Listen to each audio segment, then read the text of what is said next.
olid, ütleme nii, 20 aastat tagasi ja kuidas on nüüd need tänapäeva 2017 aasta tudengid? Väga hea küsimus, aga ma arvan, et tegelikult väga ei olegi muutunud. Välimus on muutunud, ega olemus ei olegi muutunud. Välimusmood muutub, inimesed muutuvad. Aga see nooruslik särts ja tahtmine teha ja õppida ja uut teha, see on ikka endine.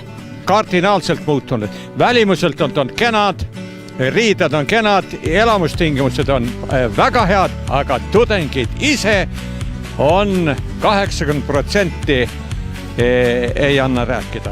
Mis te arvate, mis on tudengi lemmikroog või mida ta sööb kõige tihedamini? Ma ütlen niimoodi, mis 20 aastat tagasi olid lemmikroog.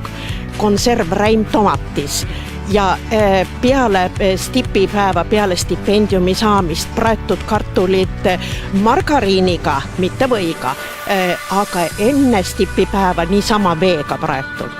Tänased, raske öelda, äkki hot dog või midagi niisugust?